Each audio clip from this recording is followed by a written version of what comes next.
μύριζες τα χέρια της, τα κρίνου δάχτυλα της,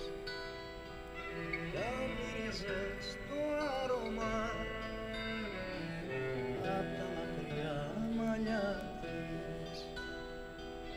αν κοίταζες τα μάτια της δυο καρφώνα αναμένα, αναβουνε παντού φωτιές